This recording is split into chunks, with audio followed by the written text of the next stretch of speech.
speak, and he's going to run a few things by us. One of the things was the graduate student space in the Meyer Library. So that's something we're going to be getting under discussion if you have suggestions, but I'll let him take the floor. Okay, thanks everybody. Got a bit of a cold. I understand I'm not the only person in the room with a bit of a cold, but I'll try to enunciate as best I can. Thanks for inviting me to the Graduate Student Senate. I actually have a few things I want to discuss with you and get some ideas from you about. One is the space thing. You know, I'd love to have a place that was really conducive to graduate student work in the library, and we're actually beginning some conversations about rethinking the space in general in Meyer Library. As you probably could imagine, use of the print collections has been declining for about 12 years now, pretty steadily. And so we're almost to the point, maybe we're past the point, depending on how you look at it, looking at how much of our floor space we put in, devote to stack space, and how much we devote to other kind of space, people space, basically. And I'm starting some long conversations about sort of rethinking how we're using the space in general in Meyer Library. So this is good that this is coming to the Graduate Student Senate, thinking about how we could make it more conducive to graduate student work. If you think about what would we do with all the books if we didn't have stacks? If you've ever been to UMKC, they actually built there's a technology out there now, it's not rocket science or anything, called a book robot. So what you do is you put the books in a really compact space, even to the point that you sort the books by size, not by subject or anything, and you just put them in a tower that's probably about as big as this bay here, the central bay, and it goes up maybe 40, 60 feet. And you just have an aisle down the middle of that tower for an automatic robot to go down. And so when you want to get a book, you don't go into the stacks and browse around, and the stacks have to be ADA compliant, and I mean, nothing wrong with that, but it's just you got to have wide stack space for that. But you really put them in a really compact space, put all those books, not all the books, but a lot of the books into a compact space, and then the robot goes and gets the book for you. And so as libraries are kind of transitioning from the print, where print dominates, I don't think print's ever going to completely go away, but the era where print dominates to the era where the digital stuff dominates, we have to rethink how we're going to manage that print collection, which is pretty massive. We don't want to just throw it away. There's still a lot of use for scholars and graduate students, but it becomes an issue like, is that the best use of our space, is to have that stack space there? So that's kind of the big picture for us, and rethinking how we want to do it. And when we think about the human space in the library, we're starting to talk in terms of zones, so that there are still students, and maybe there's some of you are this way, that you really want that carol, you know, where you have like the blinders on the side, I call it, you know, and you get in there with your materials, and you really just kind of hunker down, and you're into whatever you're into, and you want just a quiet carol space. Other people like the enclosed space. We have the carols up there that you can check out, I guess you'd call it, I think it's on a semester basis, so that you can have an enclosed space with a door that closes. Some people like the small study areas, so we've got rooms that accommodate 3 to 8, I think, is the largest we have, so that we have those available. And some people like the wide open spaces. They like to be in an area that's open, and you can look out the window and contemplate whatever, and yet have that kind of space available to you. So we're kind of rethinking the whole space thing in general. Regarding a specified sort of area just for graduate students, I think I mentioned this when we first broached this idea. My experience has been, whenever in the library, whenever you say this space is only for this use, it's not a really good use of that space, because if it's not being used for that use, then it's not being used at all. In the early days of computing, we used to have terminals that were dedicated for certain things. Like this was just for using the online catalog. And we've sort of gotten away from that because it's really a poor use of resources to say, you're going to take a piece of technology or space and say, it can only be used for this purpose. And if it's not being used for this purpose, it's not going to be used. So we tend to try to use kind of multi-purpose for both of our technology and for our space. But I want to get your ideas on what is it you want out of a graduate space, so that we can sort of think about that as we go through this process of redesigning reconceptualizing our space in general. So maybe you already know what you want. I mean, you want a space that just has no undergraduates around, so all those undergraduate behaviors aren't nearby. Let me just, I'll pose the question and be quiet as, what do you want out of a graduate space, a dedicated graduate space that you find really attractive and needed? Phrase it that way. Yeah? I think the lighting's kind of dim. Lighting? Yeah. Okay. You want less lighting? Or more light? It's kind Okay. of dim, those things dim. Like, In the library? I bring a personal light, but like, yeah, it'd be nice if I didn't drag that weirdo carrying around the lamp. So a well-lit space, but how else would you define that space? How big would it be? Would it be enclosed? Would it have comfy chairs? Would it have enclosed? And also lots of plugs. Yeah. For Yeah, I was in Illinois State before I came here, and one time we had some students in. We wanted to have like a focus group, and so we invited them in. We served them pizza, and at the end we said, okay, if the library could do one thing for you, what would it be? And we thought it might be more services or better collections, and they, to a person, said more outlets. That was the, it was like, as quick as we stopped, and so as soon as we posed the question, they said more outlets. And so we're seeing it in the library here as well, is that people pull furniture to get to the outlets. If I'm on campus in the evening, I'll go down and all the furniture like down on the lower level has been pulled towards where the outlets are. So one thing we're trying to do is find some funding for tables that have the outlets built into them. So we'll remove the furniture so that the table is wired basically. And then you won't have to, I mean, I see people like digging around in those floor plates and stuff to get access to electricity. So we're working on that. It's basically a funding issue. You don't have to convince us that that's needed, but it's basically at this point a funding issue. And it kind of ties in with the space reutilization too, because actually some of our stack space, there are like outlets more or less hidden in the stack space now, so that if we rethink how we do configure the whole space, one of the things we're looking at is how to get more electricity to where people want it. And talking to people from the library though, one person made, I thought, a really good point and said, yeah, short term we need more outlets, but the day's coming, I don't know when that is coming, but it's coming where we're gonna have enough juice in our portable devices to get us through the day. And once we have enough juice to get us through the day, then our behavioral switch, just remembering to plug it in before you go to sleep, unplug it in the morning, and you got enough juice to get you through the day. And whether you're in this hall or in the library or in a classroom or wherever, you won't have to think, oh, my cell phone's going dead, or my laptop's losing power, or I got to plug in somewhere. So all that behavior you see in airports now, where like you see businessmen like on there sitting in a corner because they want to get access to the outlet, that'll just all go away as soon as that happy day occurs when we have enough battery life to get us through the day. But I don't know when that day is, so until that day happens, we're going to have to provide better access to outlets. Considering lithium-ion technology, it's probably 5 to 10 years at least. Yeah, yeah. So you guys will all be professionals by then. I know, like, I have never, in my 4 years here, been able to use one of the study rooms in the library ever. I've never seen one open. I've never gotten a chance to get in there, but I've seen people sleeping in there. Like, you have to get there when it opens to get one of those study rooms. Yeah. I think the best thing ever is the bear claw. People don't utilize it, and so instead of getting one of the study rooms, I drag all my friends to study down in the bear claw because they have the couches Yeah. with the plastic things. Yeah. And so that works as well.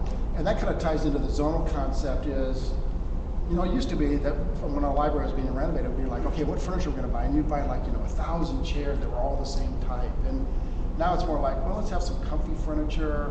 I'm pretty keen on cafe booths, like you'd find any kind of diner or stuff.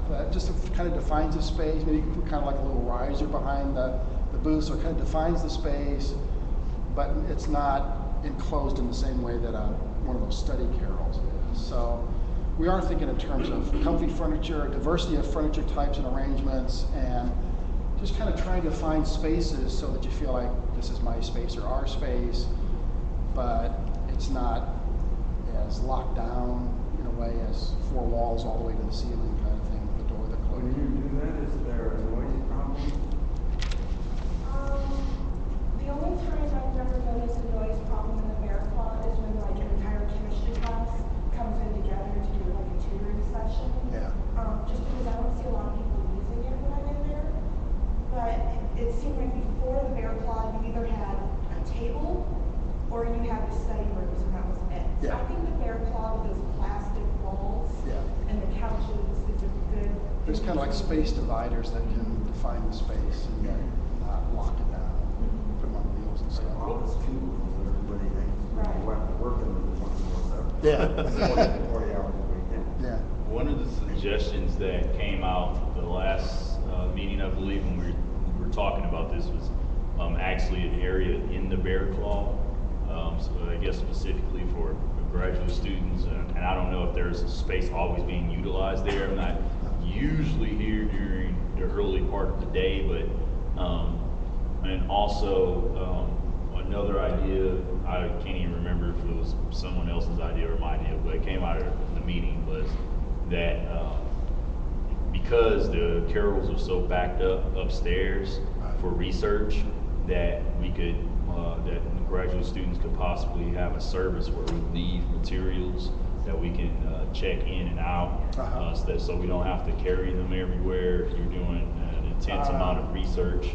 Yeah, you could almost do almost like lockers in a way. You'd say, okay, I've got these materials checked out. I don't want to lug them back to my apartment or whatever, but I want to.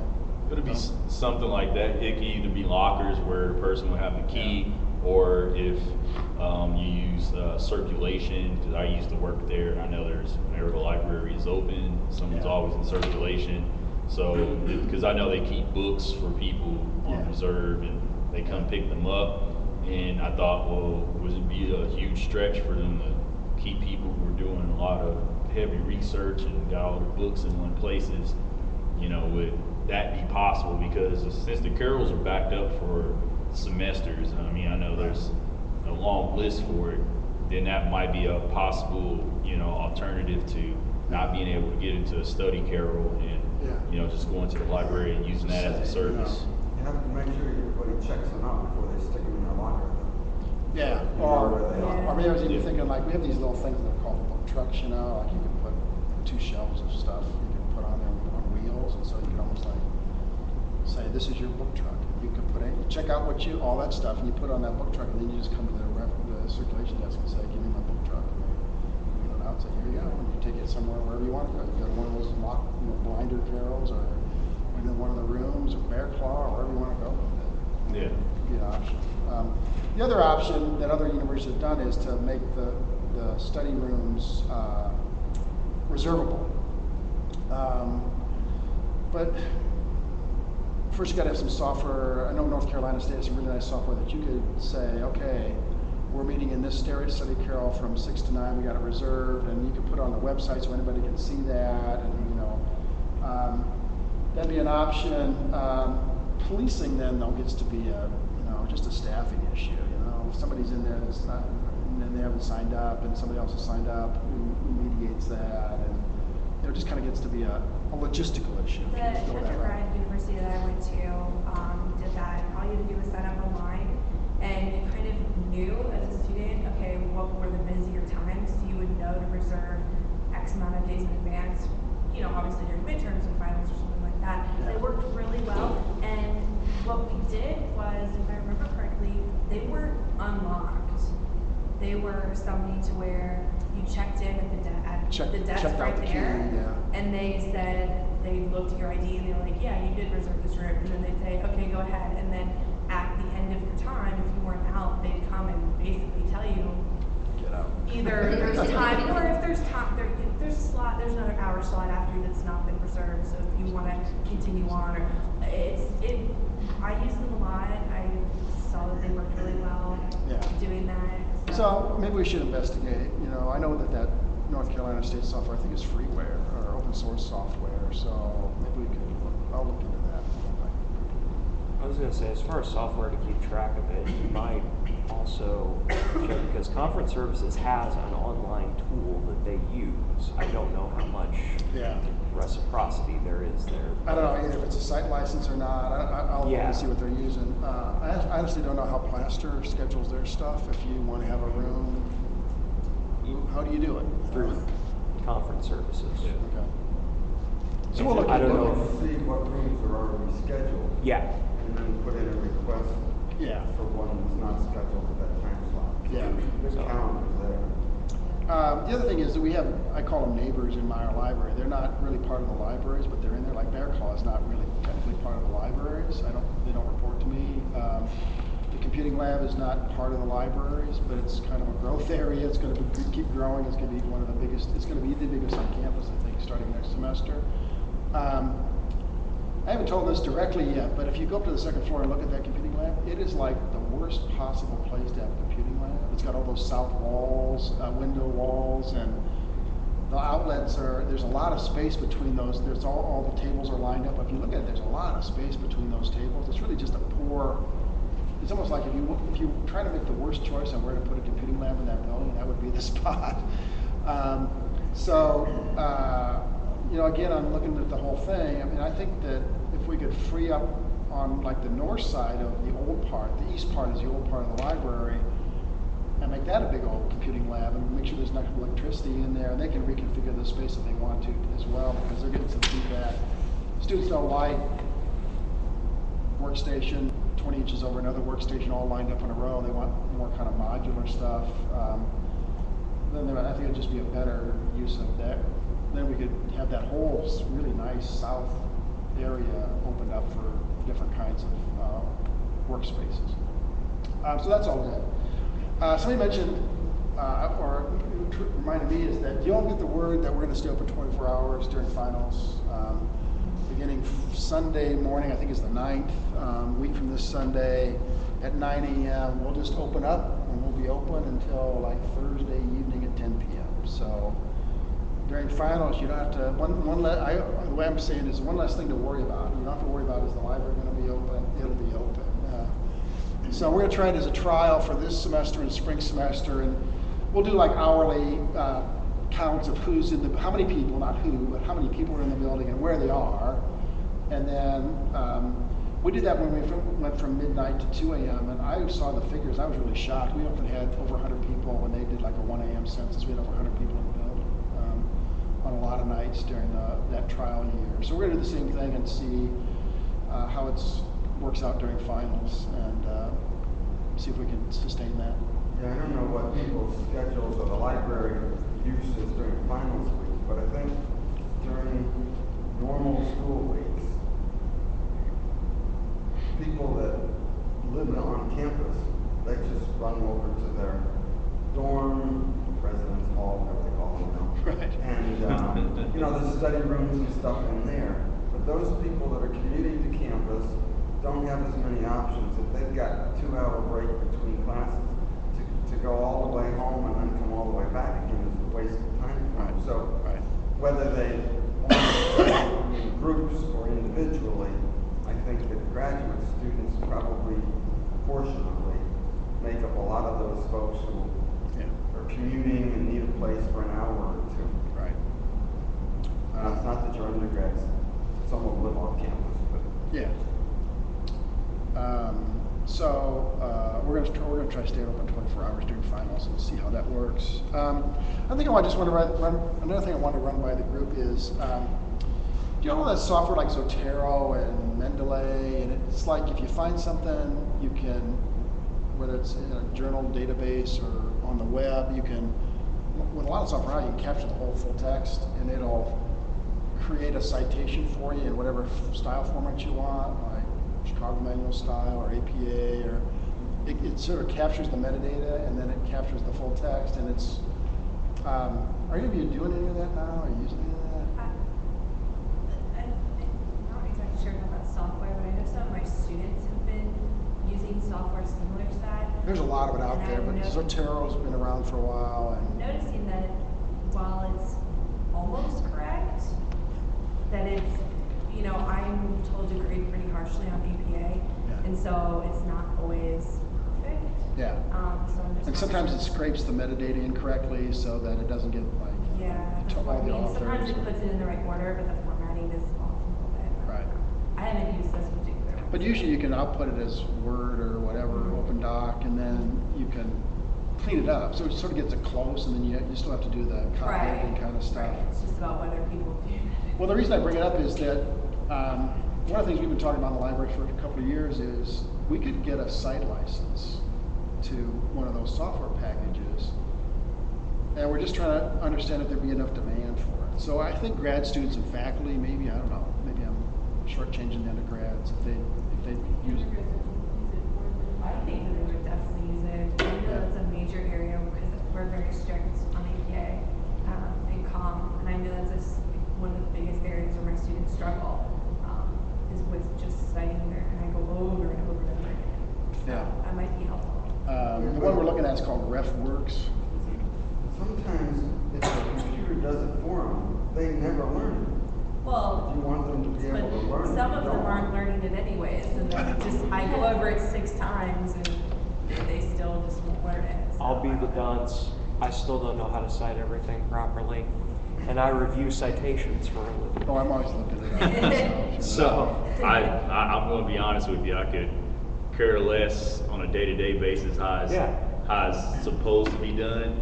And whenever I really need it, I'm sure I have a reference book close somewhere that I can just look it up. I don't know it.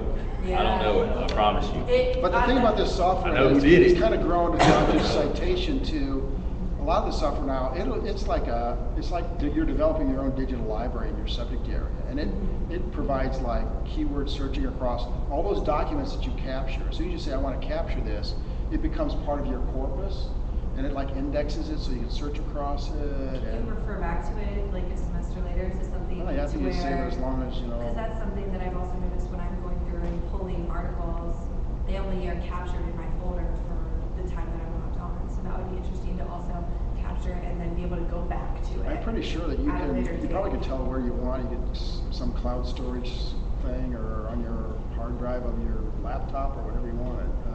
Personal bibliography like that would be awesome because, I mean, when I was in undergrad, you had to build one just by yourself on your own. And I mean, if you can just kind of like have like, hey, I got my bibliography here. Like, what was that book, that reference I needed? And you can just go right back It's to right it. there. It's right That would be there. incredible. Yeah. So, So I guess the question is, A, can we afford it?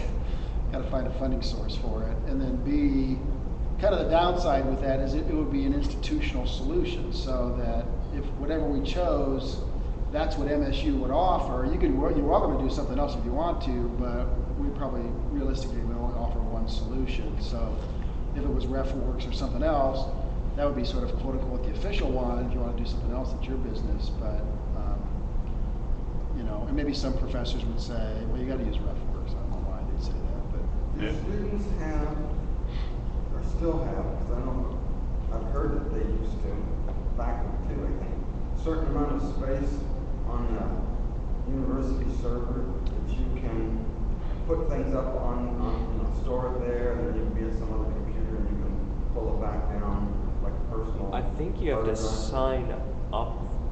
he says no. No, That's I've probably never- I've no. never heard of that. It used to be I use magenta. Dropbox.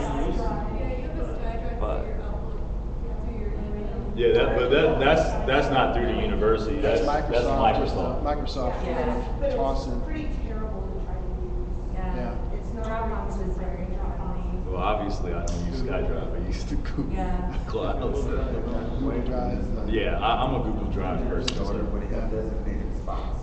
Yeah, when Instead of emailing things to themselves, and like a student's gonna do a presentation, instead of emailing, they would store it in this spot that was designated with their name, and then they come into class and they don't get on the computer and they Yeah.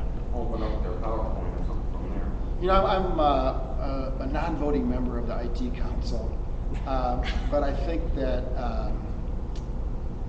something the university has to look at, because now it's like there's a lot of cloud storage, but most of it is free because you have to suffer through the ads kind of thing, and if they get sold or compromise your data in any way, it's between you and that cloud drive service provider. The university has an interest in it, but doesn't have a direct interest in it. So I think you need to sort of have a university-wide conversation about cloud storage as we get farther into that era, so that we could offer something that's safer, more potentially responsible, respective of your rights and stuff. So I'll bring that up at IT. I don't know if I buy that an institutional solution is a good thing on that, because my wife, the only time she's ever had her information stolen was through Missouri State. When it was. Well, I mean, as far as like hacking cloud storage, I mean, there's no such thing as a foolproof way to work with computers. I mean, everything is, hacking is about getting around, gaps and things like that. And, I mean, they've had some recent incidents and stuff where cloud storage has been corrupted. It's just how good the service is depending on who you go to. Right. I mean, like, I've always had good experiences with Google since I started my Gmail, so that's why I always use that. Right. And I don't really kind of bother with it. So I'm not sure, because I mean, I know some people had, protests about I hear it in SGA all the time, but protests about the outcome of the information technology deal with the iPads and tablets and whatnot. And I don't know. I mean, it's going to be a risk either way if the university is something institutional. But I mean, I think the biggest thing is doing education on it. I think when people change their passwords and things like that normally and regularly, just like, if you buy a car and you don't change the oil, then that's on you. So if you have an account and you don't change your passwords, often enough, and you don't use any kind of software to protect yourself, then use password like password. There's always studies where like people that should know better have like really stupid passwords. Oh, they have statistics on it. Easily guessed password and stuff. So yeah, I think education thing. So you mentioned this technology thing. So I was also chair of the Student Technology Requirements Special Committee, ad hoc committee, and we submitted our report on Halloween, and basically what the administrative council, which is like the president, the VPs, and they meet every Monday morning, and they asked us, they asked the provost to form a committee to look into this. And what was the catalyst, I think, was the fact that kinesiology now requires their majors to purchase an iPad. So they kind of said, well, this is the first of probably many departments getting into the mobile technology in the direct classroom instruction kind of situation. So let's look at it as a university. So we looked at it, and basically our recommendation was that programs should get to decide what technology is used in that program. But, and there were a lot of buts. One was, rather than say you got to buy an iPad 2 or higher, tell students in that program, what do you need to be able to do? What apps do you need to be able to use? What kind of, you need a front-facing camera on your device with a resolution of a certain level? Kind of put it out to the specifications and say, these are the specifications in this program for spring of 2013 or fall of 2013. And then we think that the iPad 2 or higher meets these specifications. And if you're able to find something else, more power to you. Put nicely, but that's basically it. So that we got a lot of feedback. We had student reps, graduate students, and undergrads. And one of the things I think came through loud and clear is, don't tell us we have to buy an iPad. Tell us what we need in terms of technology. And it's a fast-changing market. And if we can find us, if I can make my iPhone do it, what I need to do for this class, then I'll use my iPhone. Don't tell us we need to buy a specific brand. So what the program gets to decide was our recommendation, but the university has some interest in this. So it's not just a programmatic decision and a programmatic activity. So for example, one of the things they discovered in kinesiology was the first time they had one of the classrooms over in Forsyth, I think, they had like 30 students and said, okay, everybody fire up your iPads. And they didn't have data plans, so they were using the wireless, and that just maxed out the wireless in that space right then. And so we put in recommendations like, you gotta let campus IT know that you're planning to adopt a technology so that they can plan for the wireless infrastructure where you're gonna be teaching that course, and in those courses and those programs. Accessibility for people.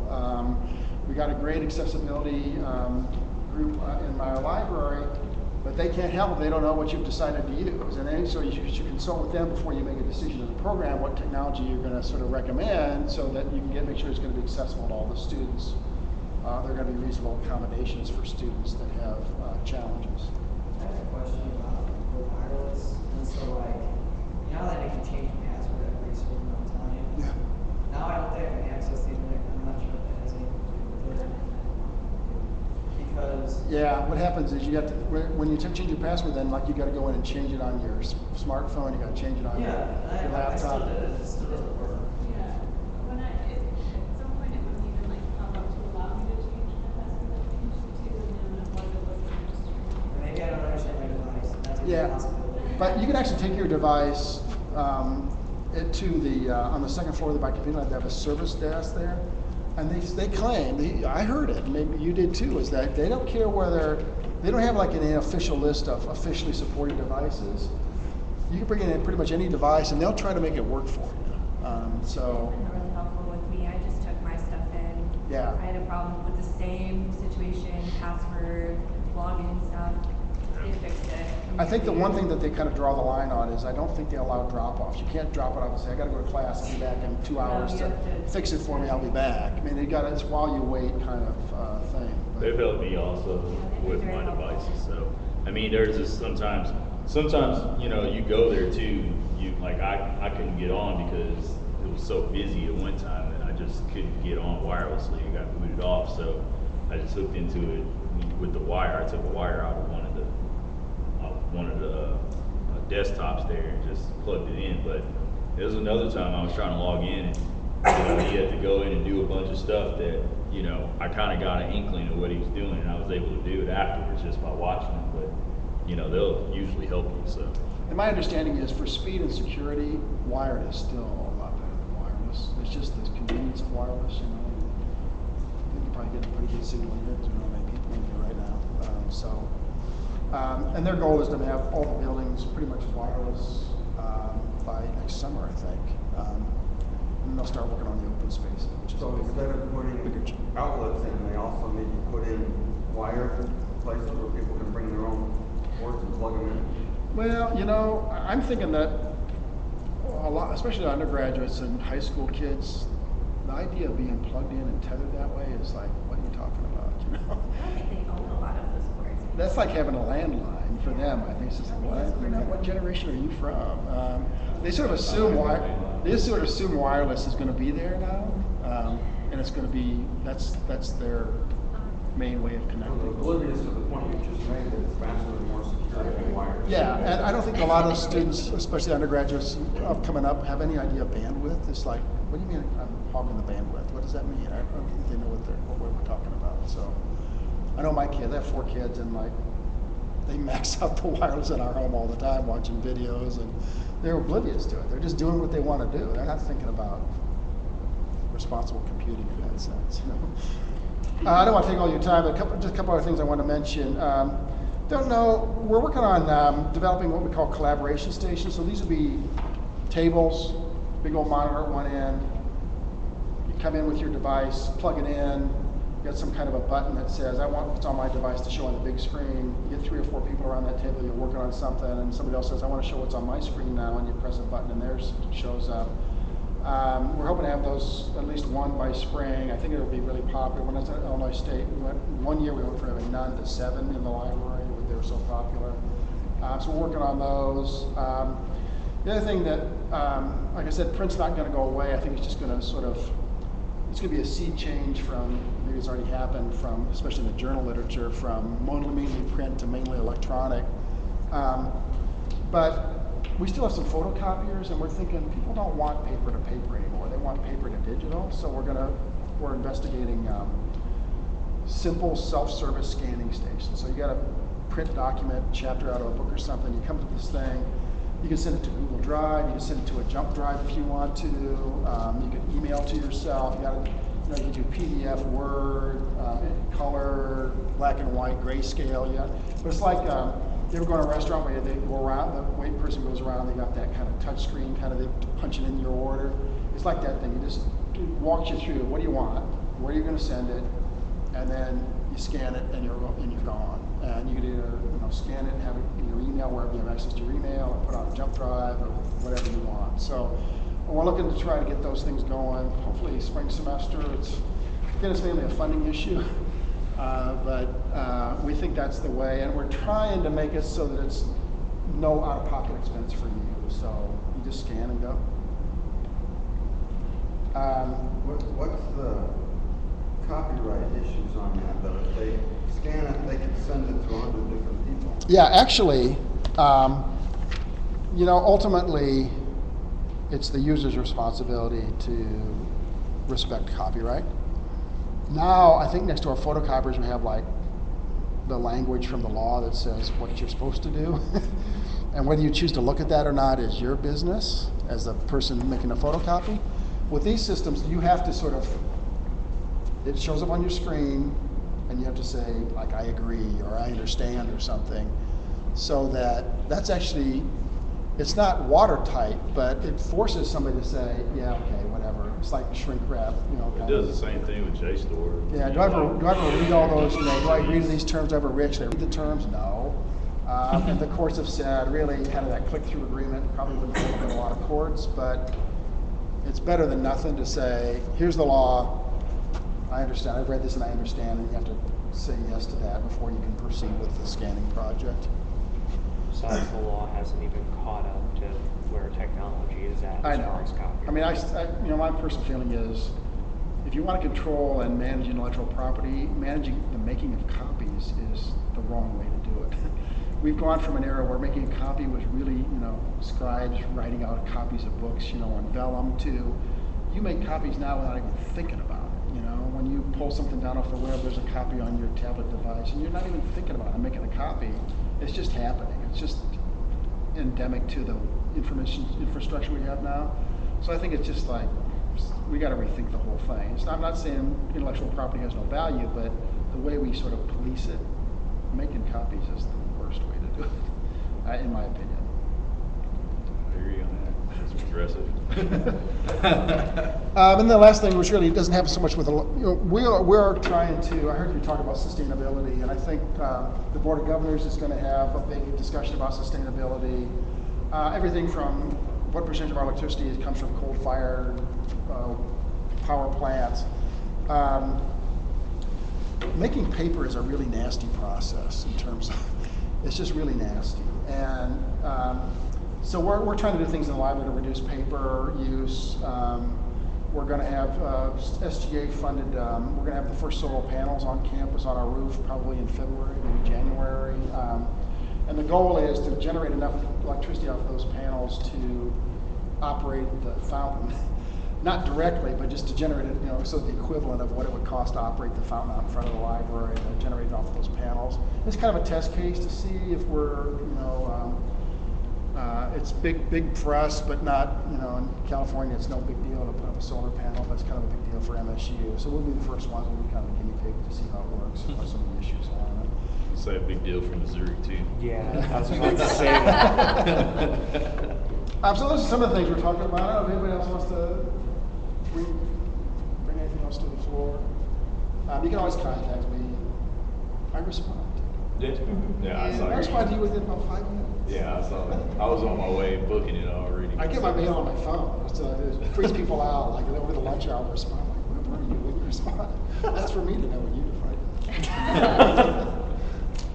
Well, thanks very much. Thank Good you luck. for coming. All right. Let me see. I guess I'm first on the executive reports. And he already talked about one of the SGA things I was going to mention, which is the solar panels. But also, they are going to be making, the building escapes me, but it's one that's not Americans Disability Act compliant. And so it's going to be like a $7,000 allocation, but the university is going to be building a ramp on the building so that there's no possible way that the Attorney General or Assistant Attorney Generals will sue the university. But also, the BearPrint initiative, Cheryl and I had a conversation with Kevin Piercy, who is the person who implements the BearPrint or the BearPrint balance. And I've also talked to, let me see, Dr. Tomasi, and talked to Dean Youngers, and I've talked to the Vice President of SGA. 2 years ago, they rejected an increase in the bear print balance. And so the conversation that Cheryl and I had with Mr. Piercy is that we could do like a pilot program. Now, talking to Dr. Tomasi and also to Dean Youngers, you know, and the SGA Vice President, Drew Atkins, we talked about the possibility of it not just being a program for graduates to have extra print balance, but also for undergrads. Because the statistics we got from Mr. Piercy said that juniors tend to run out the most, and that's located in COBA, the College of Business Administration. And I suspect that's because they go on the same track, all the students in that undergraduate program, and somewhere along the way they have to print out a lot of something.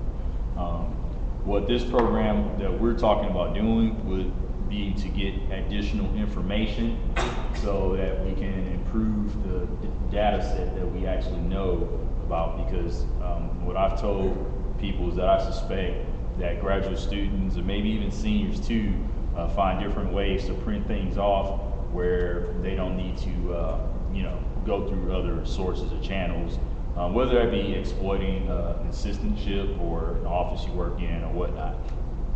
What we are planning to do with the proposal is to have $5 print cards and have an application that you could come to the graduate college, and if we do an undergrad one, then we'll find you know, an appropriate place to put that one also. But where they can come get the $5 card, add it to your balance at the help desk, you know, the library help, or not the library, I'm sorry, but the computer services help desk.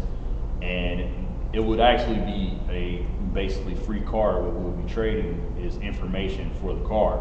Now the trick to that is then how do we fund it? And basically what I'm going to do is do a proposal, and after collecting some more information and data, do a proposal where we go to different departments and tell them what this pilot program is about and to find out more information. And it's possible it might lead to the end of going to legislation in SGA to bump up the balance for all students. The way that they were going to actually fund it, because you don't actually pay the $60 that you have in your balance account, it is subsidized marginally. And so, you know, they were just going to increase it for students a couple of years ago. And so what we're going to find out is basically how they were, well, you know, if they still have funds to just do a proposed increase in what the legislation was. I have to go back and ask the historian or whoever they have in the SGA what the bill actually said and how it was allocated. And then, you know, I got to do some more footwork on it, but once I do a proposal, then I can take it to different departments and, you know, start to continue the initiative. But that's about the length of where I was at with that whole deal. Brett, you have a question? Instead of spending time collecting data and doing surveys, wouldn't it be easier to have students fill out information they might do, printing from the bookstore? Because I feel like there'd be a lot of excess work or something that could be, you know, done simply by having them fill out the information and maybe their courses that they're taking. And that way you can find out what courses and whatnot require more printing, instead of having someone like me. I wouldn't do it, but you would have someone go around and collect information, spending more time than maybe what it's worth. I think that's a lot easier to do. I think that's a good idea. You're saying basically to do it through banner. No, you know, when you buy a printing quota, I'm a student on the other end saying, I spent $40 extra, so I spent $100 on printing. I don't deserve to be compensated because I've probably not been eco-friendly and using both sides and whatnot. And so I feel like that's something that should be considered. And then the students that use the printing inappropriately and their offices for the assistantships, I think that's an ethics issue and not necessarily a printing issue. Okay. So you're suggesting another way to collect the same information is how? So let's say you and me run out of printing.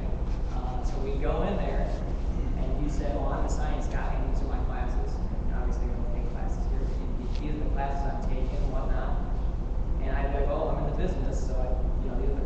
taken and they give the same data without the extra work, because they have to buy them anyway, so why not, you know, if you could delegate that, maybe push that over there to the bookstore for something they're already doing, you know, spinning their thumbs, waiting for people to buy those cards. I feel like that'd be easier. And Brett's concept is also, it's not a universal thing, because I'll tell you, I'm on the extreme. I have about, it's decreased some, because I just printed yesterday and Monday, because I had a paper due. But I have about $39 left.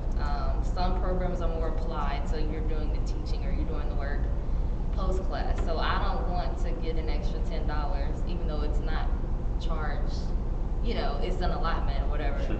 So how would we go about explaining our rationale for the students who don't run past the $60 thing that graduate students are, their starting amount?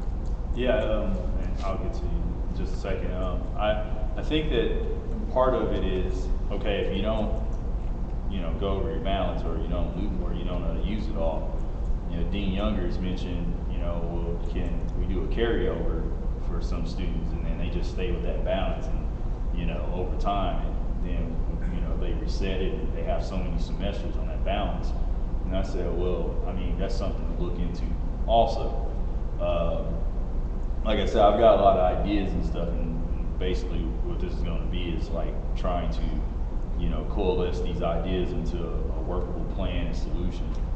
But there's a lot of students like me that, and you know this, we've talked about it, I've, you know, pretty much run out, and, you know, I've started to rely, because I have a tablet, I can rely on that a lot more, but I do find it's less effective in like doing reading and marking up things, you know, totally. So it's not nearly the same. I don't feel like I get as much out of documents when I read them on a tablet rather than on paper. So, you know, and I'm not just doing this because of me. I've just heard lots of people mention to me like, man, I'm out of balance and stuff. And I just thought, well, that's funny. And everywhere I go and stuff, I meet graduate assistants and, you know, all kinds of graduate students who are just running out of balance. And I knew I was going to run out in September because I had 2 research papers, and I looked at the balance, and you know, it doesn't take long to crunch a number in my head that I was going to run out. So, and we'll just do. I was just going to say, I think that the rollover thing is good, because last year when I ran out, I purchased an extra so much, and that actually went away. So the money that I actually spent on my own pocket went away at the end of the year because I didn't use it all. So that Really? rollover would be good.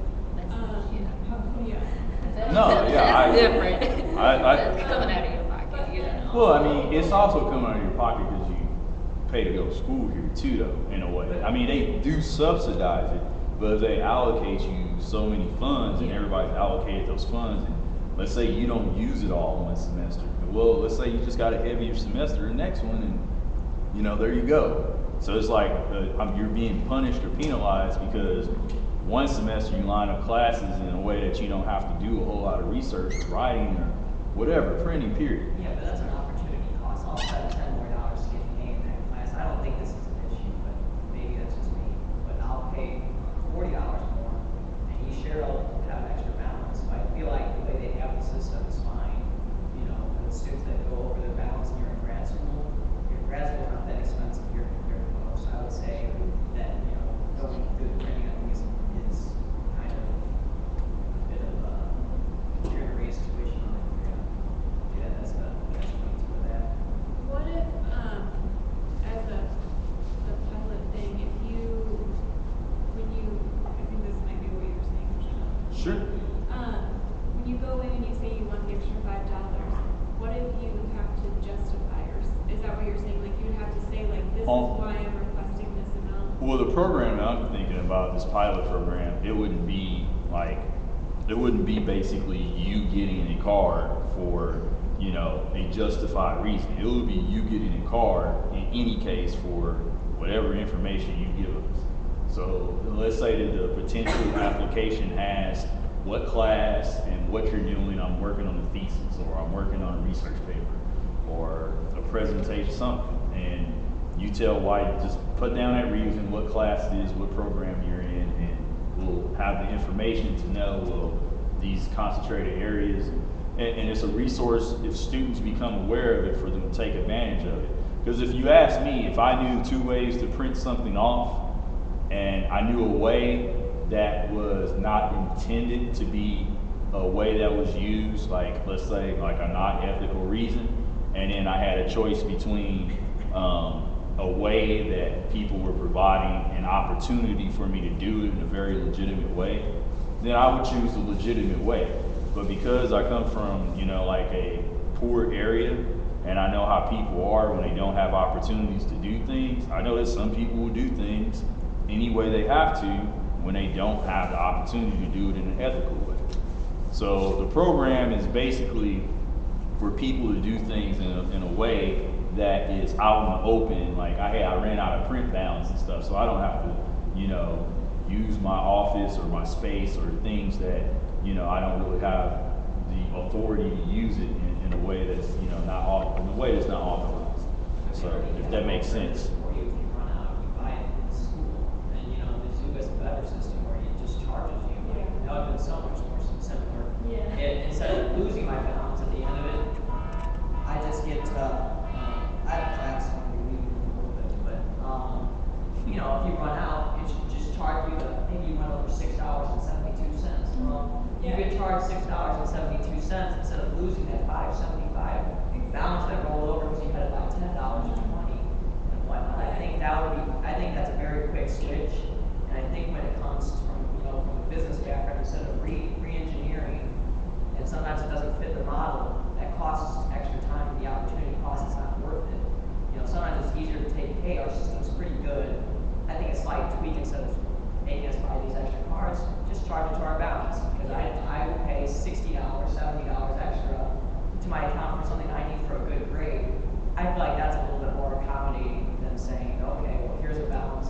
First off, we don't have enough money to accommodate everyone. So since I'm sitting in this room and she's sitting in this room, we have an advantage, and we'll probably take advantage of that $5 card or whatever before anyone else gets us to that data. Really is kind of nil.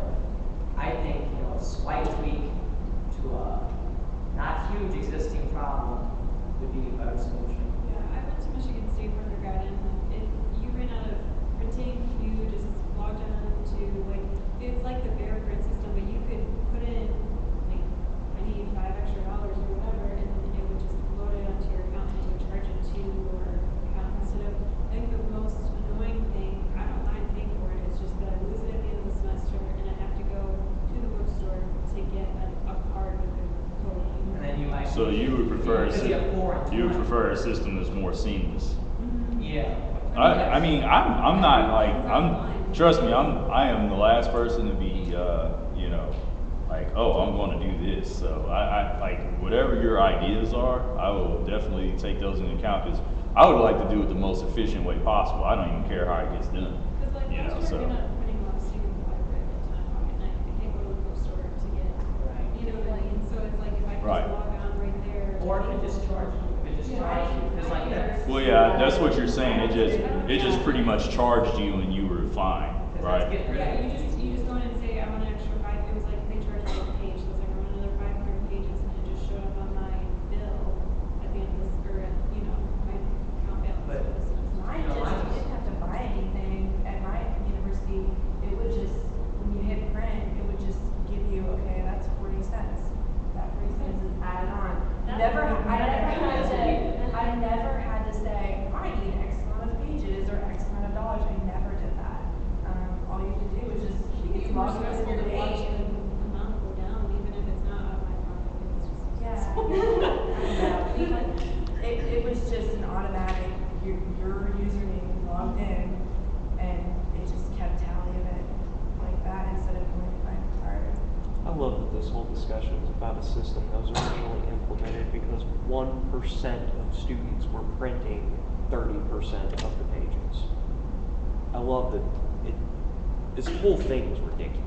I'm sorry, just as I'm listening to it. But what he told me is only 3% of students go over. And like, I suspect that some students see their balance and they do try to, in some ways, use it responsibly. The number probably does help psychologically, you know, I think, with some students. I just think also that there's some students like me, like, who don't really bother with you know, printing out the extraneous types things and stuff, because I really don't have time to do that.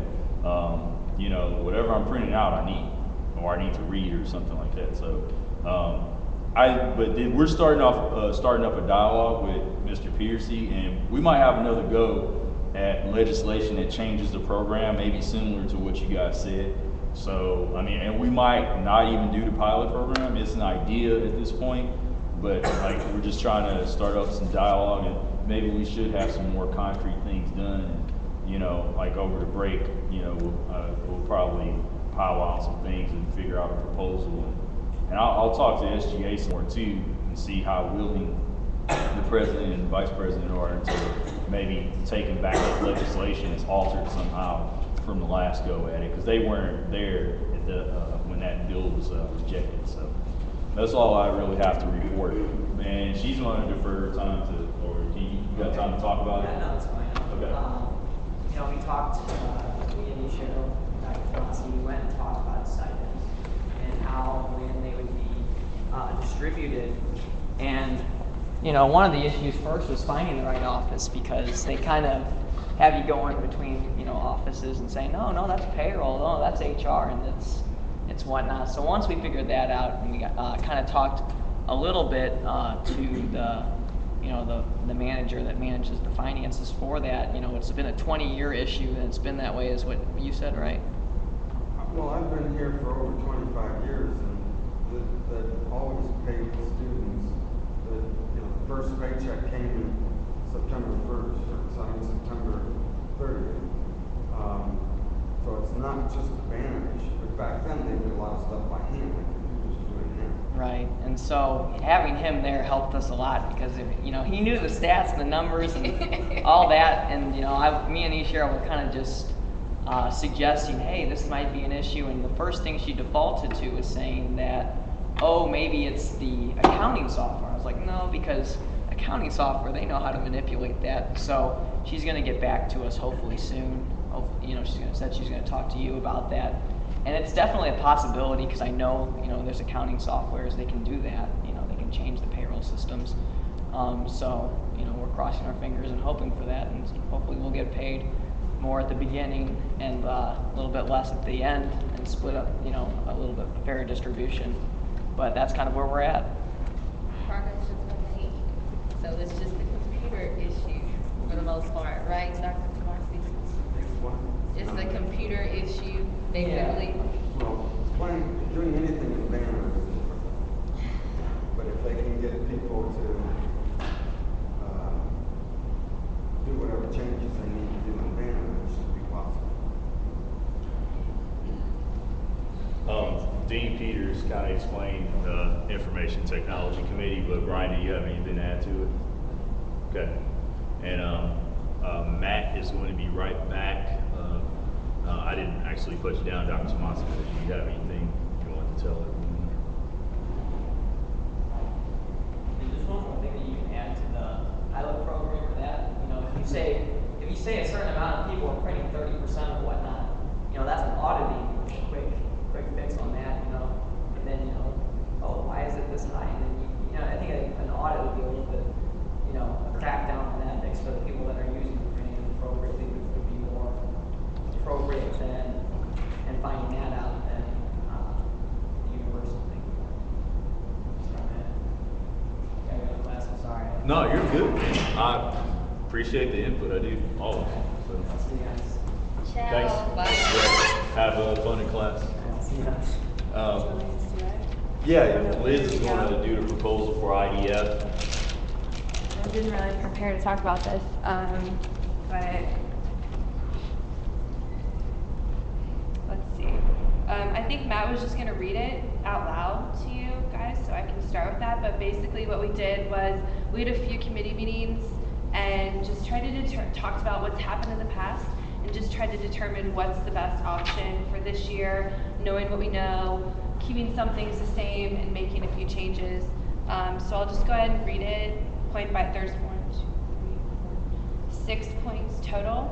Do you want to do it? Sure. Or just kind of did an introductory statement. Okay. So you guys read it. Yeah. So I'll just read out the proposal, and then it's basically to answer any questions that you may have. The actual voting will take place like the previous over email that we sent to you. But the proposal reads as thus. The Graduate Student Senate recommends the following changes to the 20th Annual Graduate Interdisciplinary Forum. Point 1. In order to increase participation from the creative arts, we propose introducing a creative presentation category in addition to the oral and poster presentation categories. Point 2, in order to accommodate the needs of applicants, we propose that the format of presentations in each category will be determined based on need and on the nature of submissions. There will be no limits on number of presentations per category. Point 3, in order to create a more inclusive atmosphere, we propose eliminating the current tier-based award system in favor of an honorary award system. Faculty members will select and award honors to no more than 1 in 5 per category. Point 4, to increase the interdisciplinary nature of the event, we propose eliminating the current non-science versus science paradigm in favor of a thesis versus non-thesis paradigm. Category A will be for thesis projects, while Category B will be for seminar papers and other non-thesis research. Point 5, to increase participation from previously underrepresented schools, we propose offering Category C as well, a category for team or group-based projects and those with multiple authors.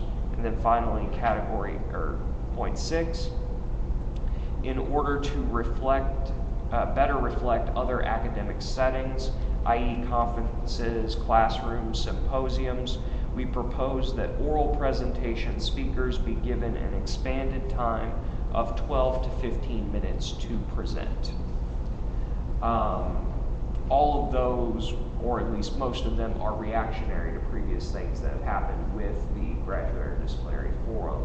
So I know at least 2 of you were in the meeting whenever we hammered this out. So are there any questions about any aspect of that proposal, why it is, or anything like that? I guess I'm just unfamiliar. How much time do we have now? In last year's IDF, they were given 8 to 10 minutes, and it was insufficient for just about everyone, so it ended up creating some time problems with the actual presentations that took place. Some of these things are reverting back to the ways that have been tried before. Yeah. Last year they tried some different things, and essentially the committee saying, our feedback was that those were not improvements, let's go back. Some of these are just reverting back. It was really important for us to be as inclusive as possible. That's really kind of like the overarching theme of this proposal, is to be as inclusive as possible, adding in a creative arts option. We're going to talk to some of the graduate schools that would be more in the creative arts, for example, art design, music, theater, stuff like that, to see in what ways we can include them. They've been previously underrepresented.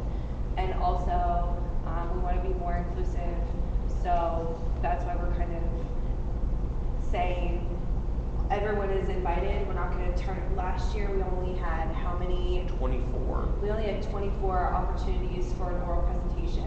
Everyone else who didn't make that 24 cut was offered a poster presentation. And in some academics, fields, that's kind of a secondary way to present. We don't want to do that. We want to say, if you want to do an oral presentation, we'll accommodate that. If you want to do a poster presentation, we'll accommodate that. If you want to do a creative arts performance or something of that nature, we can kind of hammer that out later, but we want to include that as well. So that's kind of what we're going for. I will say, before you to add on to that, whenever we moved and told people who was going to be able to present, we did lose 2 speakers. And I know that's not a big number. We're talking about over 80 people presenting, but any loss of participation from such an event because of not allowing someone their preferred method of presentation hurts the event as a whole. So we want to avoid that. I was gonna ask, is there, regardless of the delivery method or approach from whoever will be participating, is there a cutoff point? What do you mean? Number of participators, is there a cutoff point? Oh, as far as physical space? No, well, just those presenting, for those who are doing a symposium, for those who are doing oral presentations. Will there be a cutoff point because of this, or no?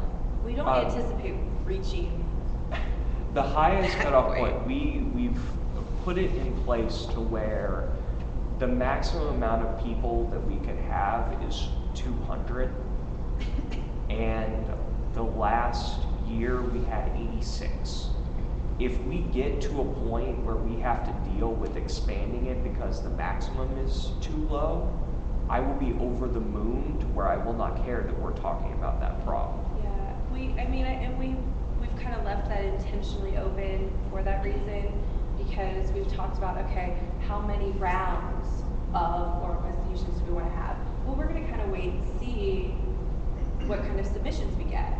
Maybe we'll have 2 rounds. Maybe we'll get so many submissions and we'll be jumping up and down and we'll have to have 3 rounds of oral presentations. We just don't know. So that's something that we can expand as necessary. And Yeah, that's no what. complaint. I like that there's not a, we're only gonna accept this, so it's a first Exactly. come, first base. So. And a lot of this was made not only to increase the inclusive nature of the event, but also the proposal itself was written to allow enough fluidity to the graduate college and to our committee in the implementation of the event itself to where we're not constrained by it. Right. So. There, actually, she just asked me a question and I probably should tell everyone. As far as the graduate council goes too, we are going to have one of them present this idea by deferring time that Cheryl and I have at the graduate council. I told them last week, I think it was, or the week before last. It was a week and a half. Yeah, it was like a week and a half ago, sorry, went on break.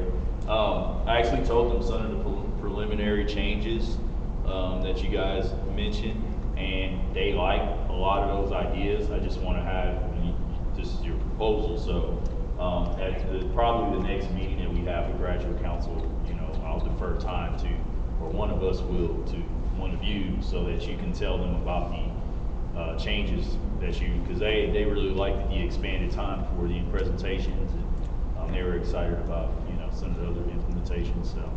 Okay. But I told them that was the idea you guys had working, because obviously I'm in the committee too. So, Yeah. but I think overall I wasn't at the last meeting, but good changes. So. Any other questions? Okay. And we'll be putting this out in email for the body to vote on. And before the end of the semester, we'll get that back. And first meeting next semester, we'll say whether it passed or not, like we will with the old business from last month. Or we could send out an email to everyone for the holidays or something, let them know. But Whatever the situation may be, we'll be in touch on it. Thank you. all right, and the spring semester. Yeah. New business, I guess, is our schedule for spring semester. I have dates, but who knows, that may change. So last meeting I asked if Tuesdays were still good. Yay or nay? We have class on Tuesdays. I mean, and the thing is, I have an early class too. It's a statistics class. I think I have to take, or I know I have to take it. It starts at like 4, so if the meetings are at 3:30, then I'll be here for like 20 minutes, and then I'll have to book out. I mean, which we can do that. I don't mind that because I can watch the rest of the meetings online. That's the exact reason why we do the log thing, and I don't vote anyway, so that's not really necessary. But yeah, if we can keep them the same days, then that's that would be cool. I'll still be trying to do the working on things for the body and everything, so. I mean, No? yeah, I think it's always going to conflict with somebody. And, I mean, obviously, I mean, like I said, you know, if you guys can keep your time, you know, people. Sure. It's not, I mean, how many people are in the student senate? Technically, we have 33 members. 33 members. We have more than that. I don't know. 36. Between 33 and 36. Yeah. Okay. Well, and the thing is, like, I think people sometimes don't, you know, not come to the meetings because they're busy or whatnot.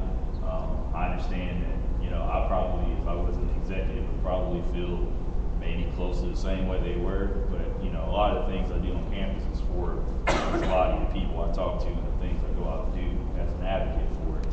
So, you know, like, what we'll try to do is try to put down different times, maybe like a Tuesday, Wednesday. You should just maybe poll us, like if you can send out an email, maybe, I don't know how effective. I mean, we could put it with the Poll email everybody. for the Yeah. IDF proposal. Yeah, and We- just ask, you we know, can do that. what's your availability, and then just try to make it fit the most possible people, I don't know. Yeah. Have you No. ever used Doodle.com? Yeah. Yeah, The he's used exec that. Yeah. email. We've used That's it. where I I've was stolen coming that from. from Cheryl, It's so. Yeah, that's what I mean. Yeah, and we can do something like that where, like, if there's like, if Wednesday possibly works out better, because that would work out better for me. What I'm saying is I won't stop working in this organization in my role because, you know, I have a class that starts at 4 o'clock. I mean, I have to go back to back to next Tuesday next year, so I'll have Wednesday and Thursday a little bit more free, but, you know, we can find out. We can send out a poll and, you know, to see what comes of it. You know, like I said, if you have Tuesdays free and stuff still, you can still like watch the meetings and, you know, vote on things afterwards on the emails and everything. But we set that up for a reason because we just knew that it was going to be a problem. And if, you know, there's, you know, participation problems on an email and stuff, then you just need to check your email. Outside of that, you know, we'll make it happen. So, you know, I'll be as committed as ever to, you know, working on these things. So, but yeah, we'll send out a doodle when we send out the email to everyone, and then you know, that we'll find out what comes on the outcome. So, anybody else have any other questions about that?